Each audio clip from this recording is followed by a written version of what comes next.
Creo que yo no les tengo que informar. Me parece que ya se enteraron, lo deben saber, que el ser humano tiene algunos problemas complejos y serios. Que ustedes y yo, por un lado, somos creación de Dios y por otro lado llevamos unos problemas internos que realmente son horribles. Potencialmente tenemos la capacidad de ser reyes y muchas veces vivimos como mendigos. Tenemos la inteligencia para hacer decisiones excesivamente sabias. Y sin embargo, como decía un amigo mío, parece que este tiene el cerebro en los pies, no lo pisas porque lo matás. Por un lado, los seres humanos encontramos métodos para sanar enfermedades. Hemos descubierto los antibióticos que han traído la salud a millones que antes morían. Y por otro lado, con la misma inteligencia fabricamos una bomba atómica que puede arrasar con el planeta entero. Avanzamos en lo educativo y nuestras cárceles están llenas de gente con doctorados. Avanzamos sobre la educación y los hogares se desintegran más rápido que nunca.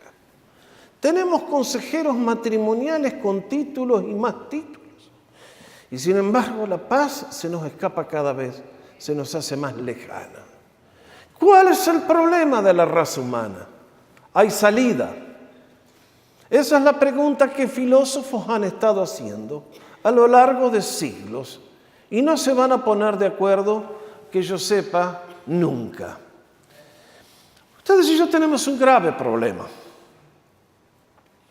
Y es que ustedes se dan cuenta que en el mundo en que vivimos hay un choque de cosmologías, dicen, de modos de entender la realidad.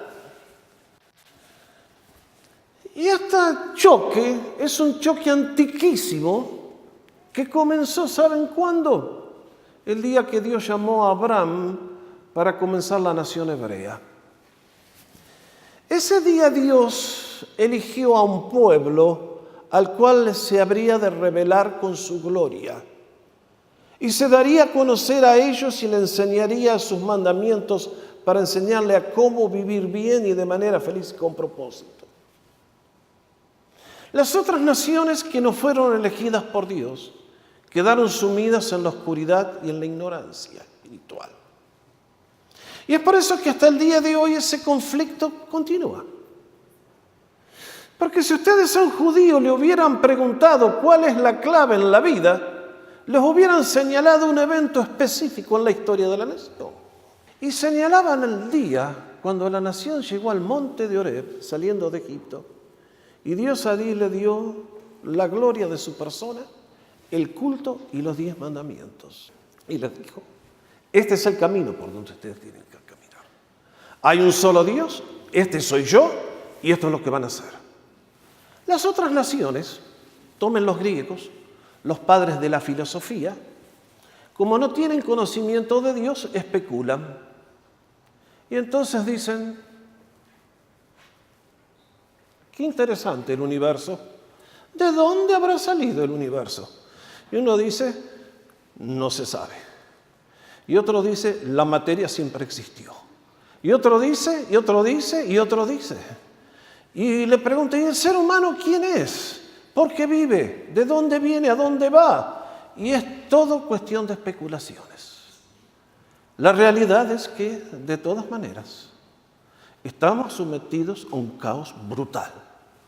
No hace falta que yo se los recuerde.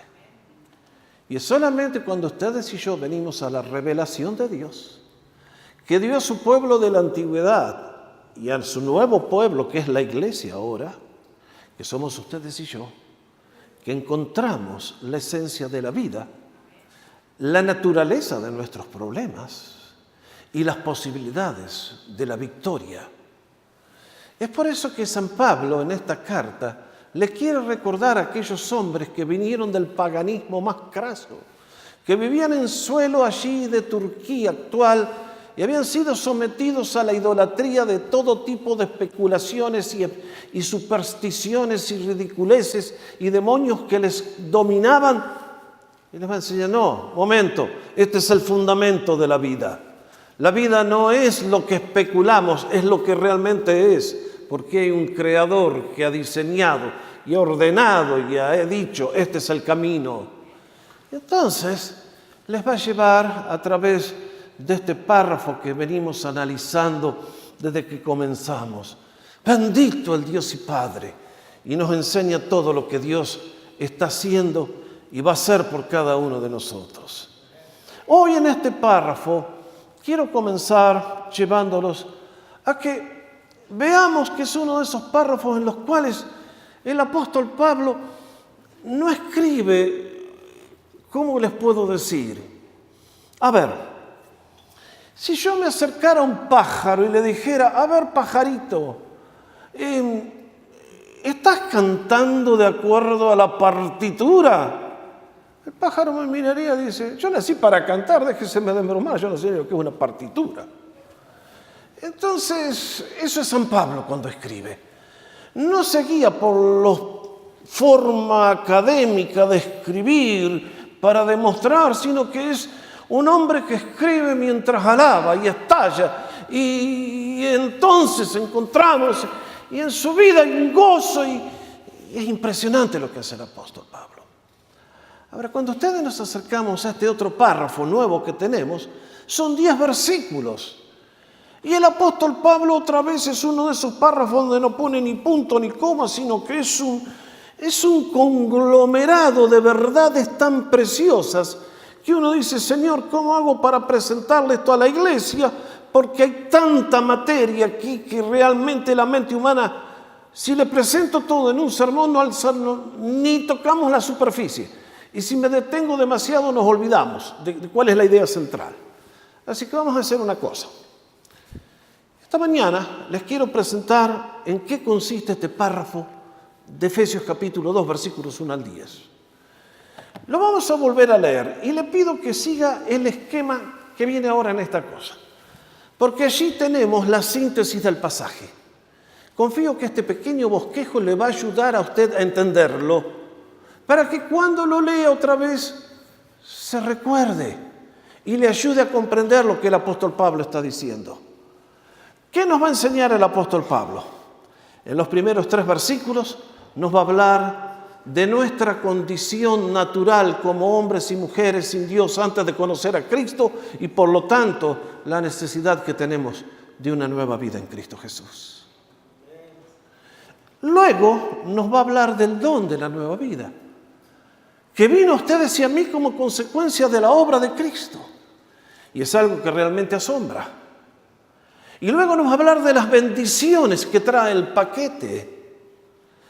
Y luego nos va a enseñar cómo cualquier persona que en este día está sin Dios puede recibir la vida de Cristo en su alma y pasar a ser un heredero suyo para siempre y vivir con el poder para vencer sobre el maligno. Y luego nos va a hablar de cómo esa vida se pone en manifiesto. Vamos por parte. Vamos a comenzar entonces donde el apóstol nos va a hablar de la necesidad de nuestra nueva vida. Creo que uno de los grandes peligros en la vida cristiana es no saber de dónde nos sacó el Señor. Creo que hay muchas personas en el día de hoy que no valoran el cristianismo porque no saben lo que Cristo ha hecho por ellos. Los seres humanos no tenemos noción de la gravedad de nuestra situación. Y por lo tanto, el que no tiene noción no valora. Se conduce como un ciego y como un necio toda su vida. Pero cuando uno llega a un médico y el médico nos dice las pruebas del laboratorio son negativas y lo que tenés es grave, no creo que nadie ande haciéndose el ganso o el zángano y diciendo, ¡ah, qué lindo, qué linda la vida! Cuando a usted le vienen con un reporte del laboratorio que su vida está en peligro de extinción, usted va a tomar las cosas muy en serio. Y nuestra vida es así, en las cosas espirituales. Es por eso que San Pablo, para mostrarnos la grandeza de lo que nos enseñó, que ese Dios que antes que el mundo fuera creado, Él ya nos conocía y nos había elegido, ahora va a decir, pero ¿a qué precio? ¿Y qué obra hizo? ¿Y dónde estábamos? Para que valoremos mejor la grandeza de nuestro Señor y la obra a tu favor y el mío. Y es por eso que vamos a hablar de la necesidad de una nueva vida. Y San Pablo comienza primero hablándonos de nuestra condición natural en el versículo primero. ¿Cómo dice? Y Él les dio vida a ustedes que estaban muertos en sus delitos y pecados. ¡Qué frase! ¡Oh, el pensamiento positivo! Pablo no era políticamente correcto. ¡Qué horror! Miren lo que dice. Que seres humanos educados como eran los griegos, que estudiaban la filosofía, les dice, Dios a ustedes en forma específica hizo algo. Les dio vida cuando estaban muertos en sus delitos y pecados. Marque la palabra muerto. Un muerto es alguien que puede hacer algo por sí mismo. ¿Es alguien que puede caminar, ir a la escuela, educarse, mejorar, ir al gimnasio? No. Cuando una persona está muerta significa incapacidad total, no puede hacer más nada. Cuando Lázaro estaba en la sepultura, estaba 100% muerto y nunca hubiera vuelto a la vida a menos que un poder externo viniera y diera la voz, Lázaro, y Lázaro volvió a vivir. Y eso es una ilustración de lo que la Biblia nos enseña con respecto al ser humano. Nuestro problema es grave, y es tan grave, pero no somos conscientes que tenemos un problema, ni nos interesa encontrar la solución.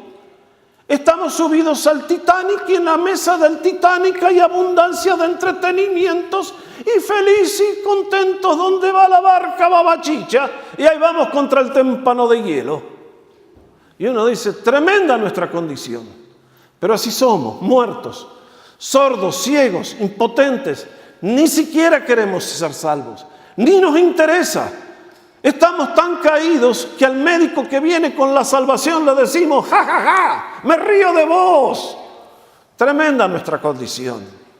Y dice San Pablo que esta muerte es en delitos, marque la palabra, ponga mejor transgresiones. El término original, ¿saben cuál es? Trácate. Venía caminando y me doblé el tobillo. Y me fui fuera del camino y me fracturé la pierna. Entonces me pasé e hice un desastre. Eso es lo que quiere decir el término transgresión.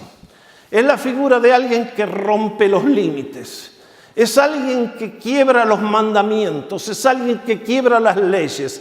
No por ignorante, sino porque lo hace con gusto. Y esto es lo que dice el apóstol Pablo, y con ciertas descripciones del ser humano. El ser humano no solamente peca, sino que lo hace con gusto. No peca por ignorante, se lo han dicho 1.000.000 de veces y lo vuelve a hacer. Si alguien me dice que no sabe lo que está haciendo, voy a decir, no sé para qué te pusieron la conciencia entonces. Cada ser humano, nos dice el apóstol Pablo en Romanos, pueden estar viviendo en las selvas del Amazonas, en la edad de los cavernícolas, y sin embargo la conciencia les dice de la existencia del Creador y del camino del bien y del mal que les ha puesto Dios a cada ser humano aquí en el corazón. Y es por eso que nos dice, estaban muertos en vuestras transgresiones y pecados. La palabra pecado significa, ahí está el blanco, voy a tirar la flecha y voy a apuntar y ¡pum! Para allá salió el flechazo. Es errar el blanco. Es haber sido creados con un propósito y no haber alcanzado ese propósito. ¿Cuál es el propósito central de la raza humana? Conocer a Dios, glorificarle y disfrutar de Él para siempre. Y cuando ustedes y yo dejamos de buscar la felicidad y comenzamos a buscar a Dios, viene la verdadera felicidad como consecuencia de la paz que Dios trae al corazón humano. Es por eso que el ser humano siempre pone el carro delante del caballo, siempre al revés, siempre mal, siempre todo lo feo.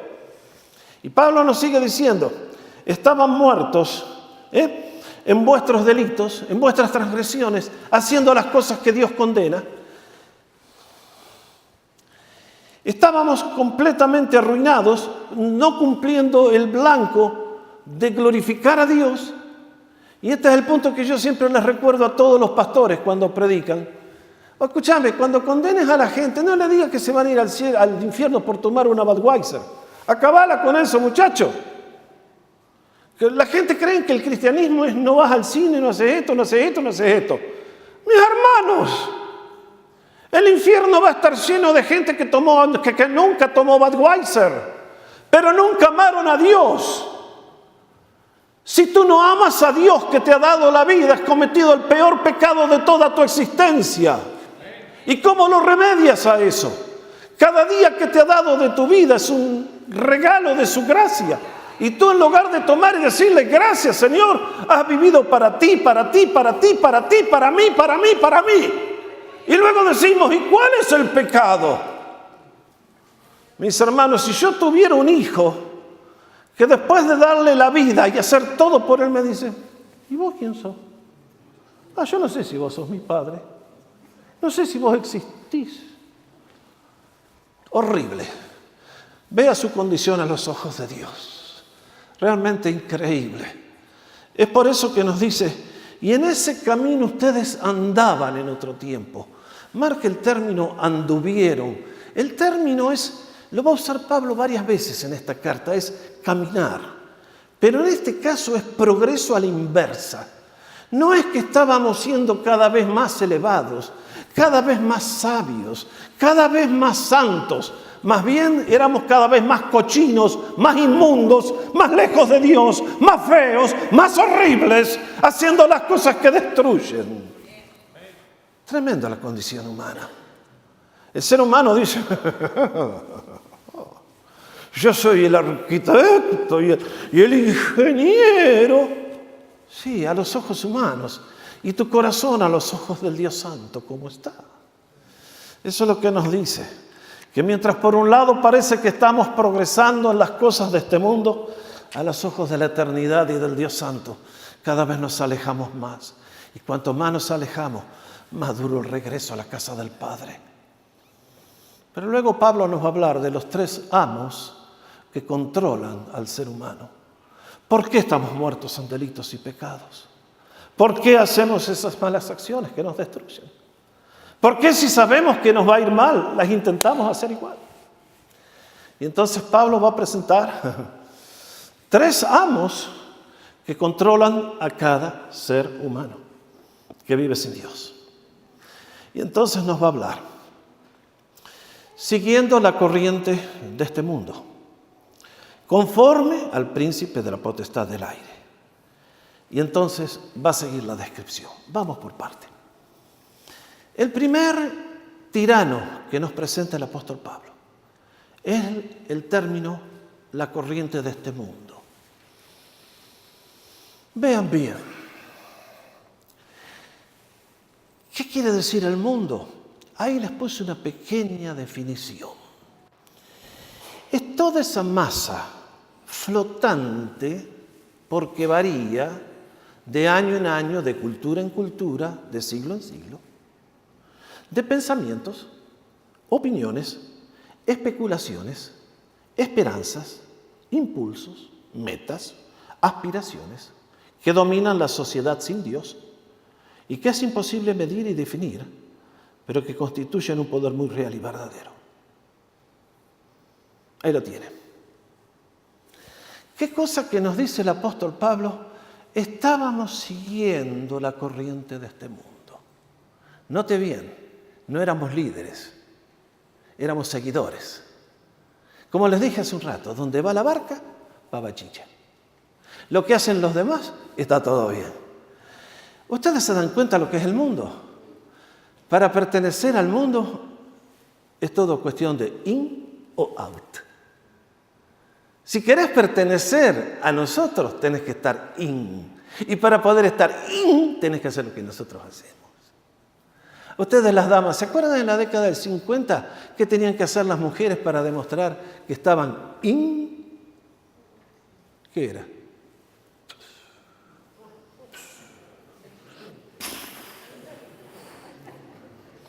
Y por eso los bares, las universidades se llenaron de humo, porque las mujeres ahora estaban in. Los valores del mundo. Ahora, menos mal que se acabó toda esa locura, dijimos, qué tontera. Fumando nos estábamos matando entre todos, asesinando mutuamente. Esos son los valores del mundo. Vean cómo el Satanás maneja la música. ¿Escucharon el nombre de Marilyn Manson? ¿Vive todavía Marilyn Manson? Están dando vueltas, haciendo daño todavía el perverso ese. Hace 20 años salió este satanista declarado a destruir al mundo y a destruir al cristianismo. Y él dijo lo siguiente: hemos luchado por destruir al cristianismo y no lo hemos logrado hasta ahora. Pero nos queda una alternativa y la vamos a usar. Es la música. Y tenía razón Marilyn Manson. Porque la música ha sido uno de los instrumentos más lindos con el que el diablo maneja las masas. En la otra época, por allá, fue un cierto estilo de música. Después vino el jazz, después vino el rock, después vino el rap. Y el infierno está preparando el nuevo estilo musical que va a tomar a la sociedad. Y las masas ahí están.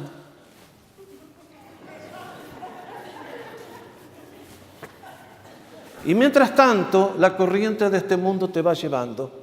Pasan los años y sos masa, no sos líder. No sos como el salmón que se levanta contra la corriente, sino son de los que van rumbo a la perdición eterna. La corriente de este mundo. La corriente de este mundo significa que el ser humano existe para sí mismo, para gratificarse a sí mismo, glorificarse a sí mismo. Es Él el primero. Él es el sol. Todo el mundo gira alrededor de Él. Todos los planetas se rinden ante su gloriosa majestad.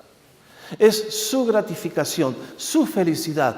A mí, mío. Esa es la mentalidad del mundo. Y dice, esa es la mentalidad que domina a la gente que no conoce a Dios. Es por eso que el Evangelio es tan costoso.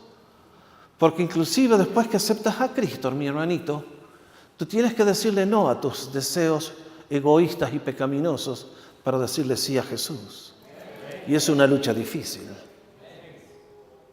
Por eso tantos cristianos abandonan la causa pronto y se desaniman y no prevalecen. El mundo gana. Segundo gran enemigo. Esto se pone peor. ¿Cómo dice? Que el segundo gran enemigo es Satanás. Conforme al príncipe de la potestad del aire, el espíritu que ahora opera en los hijos de desobediencia. Qué lindo chiste que traje, ¿eh? El diablo. Si tú te ríes del diablo, porque el diablo ya te tiene en la bolsa. La mejor mentira que el diablo inventó es que él no existe. Que él no está.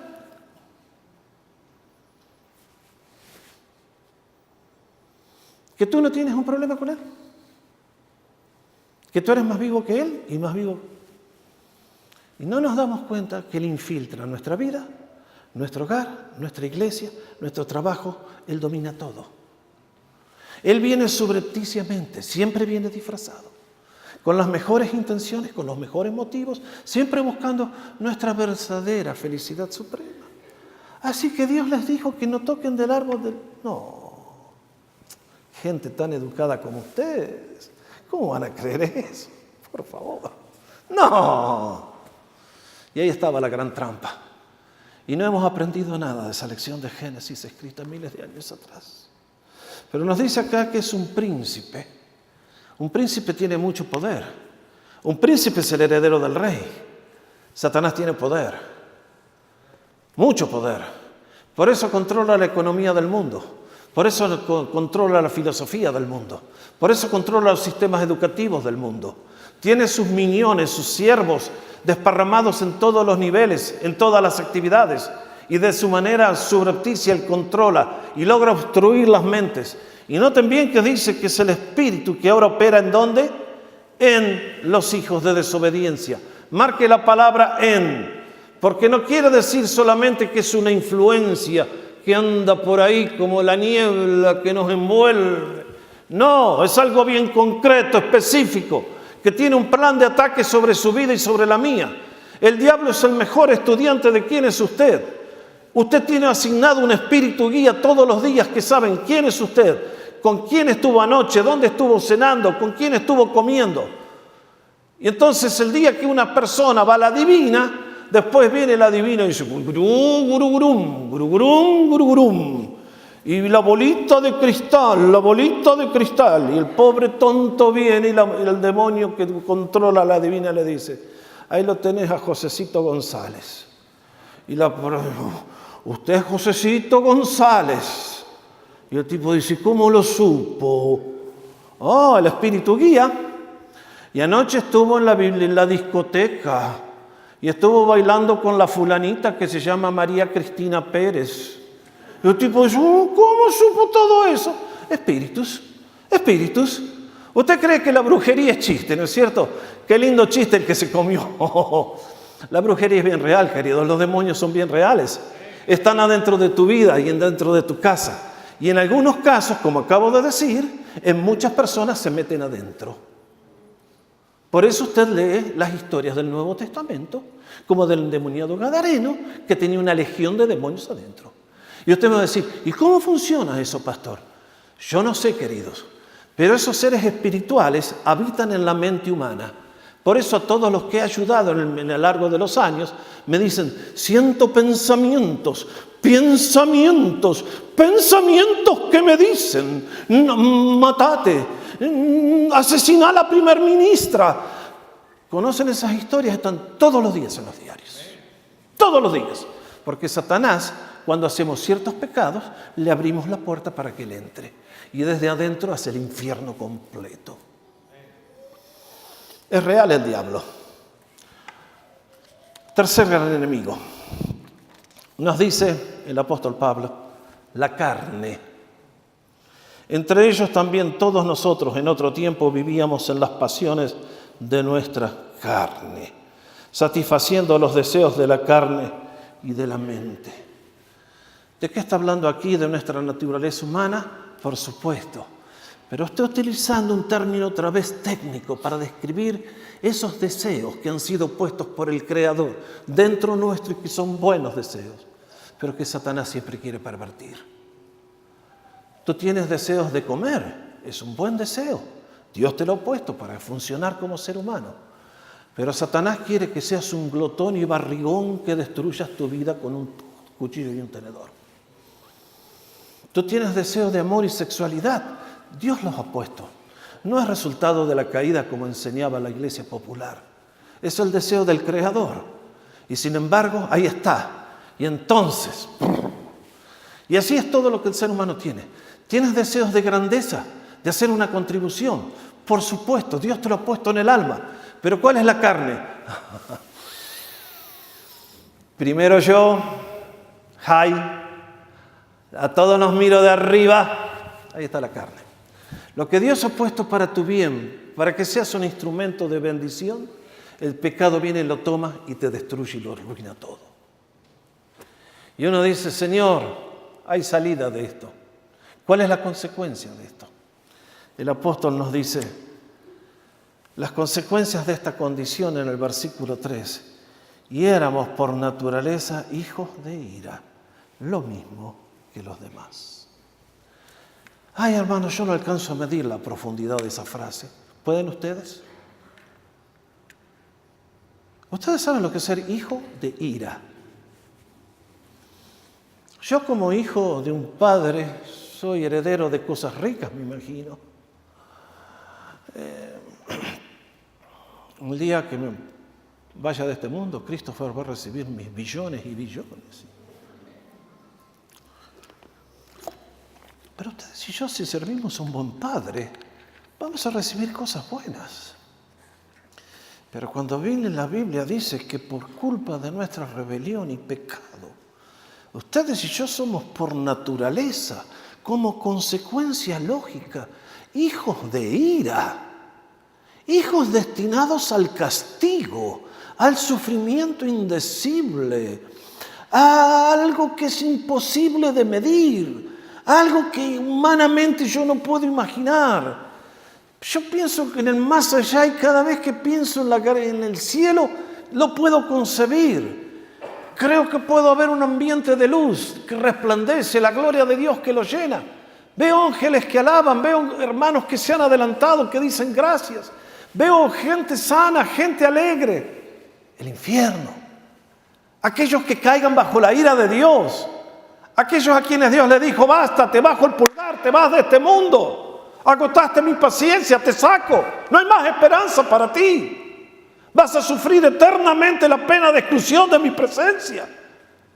Ese Dios que se colgó por mí en la cruz del Calvario, va a llegar el día que sus enemigos serán puestos por camino para sus pies y no habrá para ellos misericordia. ¿Y a dónde van a ir entonces? ¿A quién van a clamar? El infierno va a ser la queja y el lamento continuo por los siglos de los siglos y no habrá fin. ¿Qué sufrimiento es ese? ¿Quién quiere ir a ese lugar que tiene racionalmente una mente? Y el ser humano dice, no, pastor, usted a mí no me impresiona. Yo no creo. Ah, mis hermanos, es triste nuestra condición. Es triste nuestra condición. Es triste subirte al avión que se va a estrellar contra las Torres Gemelas. Es triste subirte al Titanic. Pero allí estamos todos. Y es entonces que uno dice, caramba, la situación humana. Es por eso que si estoy en este púlpito y doy gracias por servir a mi Dios, es que traemos un mensaje de esperanza cierta y de bienaventuranza y felicidad. Porque mientras el ser humano camina ciego rumbo a la destrucción y es un hijo de ira, aquí San Pablo hace el giro gigantesco. Y en este bendito versículo 4 estalla con esta expresión, ¡pero Dios! Qué lindo hubiera sido escuchar un amén de parte de ustedes de vez en cuando, ¿eh? Porque entonces, ante la miseria humana infinita, se levantó la grandeza del Dios omnipotente y dijo, no, a costa de mi propia vida voy a hacer algo para extenderles mi misericordia y mi salvación. Y es por eso que en estas dos palabras, pero Dios, está sintetizado todo el milagro que significó el que Él se hiciera hombre y naciera como uno de nosotros en Belén, para ir a esa cruz de vergüenza y entregar su vida para poder pagar la deuda que tú y yo tenemos con el Padre. Cada pecado en esta vida tiene que ser pagado y Cristo pagó todos. No te olvides, cada pecado que has cometido se lo tienes que pagar al Creador y el Creador te va a pasar cuentas. En el día del juicio te los va a cobrar todos. Pero hay alguien que fue a la cruz del Calvario para decir, toda esa deuda la cancelo yo. Y es entonces que uno tiene que hablar que mientras hubo tres tiranos que son la corriente del mundo, el pecado y la carne, veamos la segunda parte de este mensaje. El don de la vida nueva, versículos 4 y 5. Y lo primero que nos va a hablar el apóstol Pablo son las riquezas de la misericordia de Dios. Pero Dios, que es rico en misericordia. Oh my goodness. Misericordia. ¿Qué término? Esto significa darle al que no merece nada lo mejor de lo mejor. Si yo veo un mendigo esta mañana, yo sé que ustedes son todos generosos. Van caminando ahora acá por Lake Avenue, encuentran un mendigo y ahí nomás le escriben un cheque por $1 millón y le dicen, tome. ¿Estoy haciendo un chiste? ¿Qué harían ustedes? A ese mendigo le dan, ¿cuánto le dan? ¿Cuánto le dan? Como muchos generosos. $3, gracias. Dios te vio a ti y a mí como un homeless. Y no nos tiró una monedita, una chirola, como decimos en Argentina, una propina. Nos dice que vino con misericordia. Ese problema que teníamos, que nadie lo podía solucionar, Él lo tuvo que solucionar. Y lo hizo por misericordia. Y nos dice que nos da a ti y a mí, que no lo merecemos, algo que sobrepasa la capacidad de pensamiento. Y es que a partir del momento que aceptamos a Cristo, somos tratados con misericordia. Y nos dice que es rico en misericordia. No, Dios no te tira una monedita.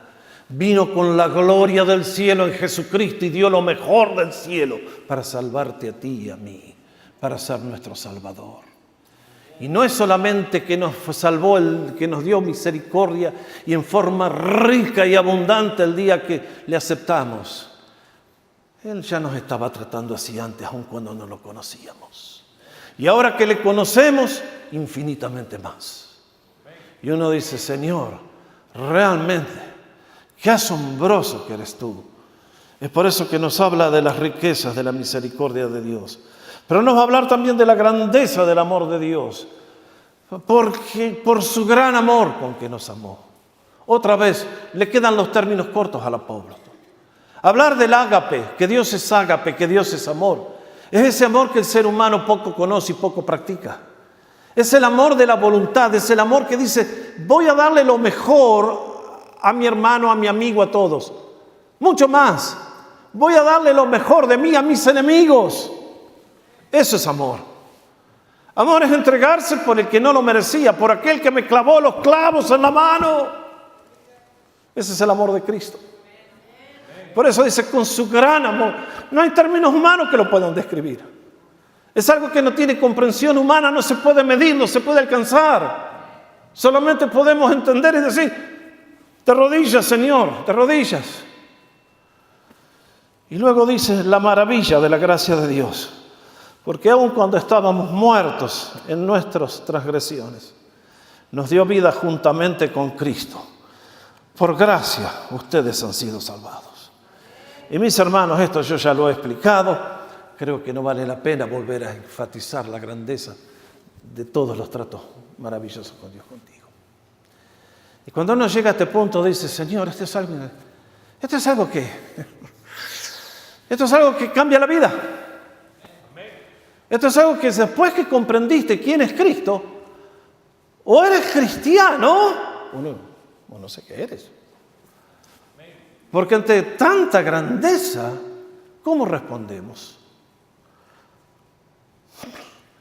Yo siempre digo, cuidado con el paso de los años, mis amados, que la familiaridad no nos insensibilice el alma.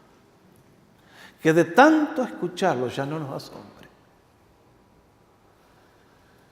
Cuando estuve en Argentina enseñando el año pasado, comencé con una historia verídica que fue un milagro gigantesco que Dios hizo en la vida de un muchacho que aceptó a Cristo allá en Vancouver.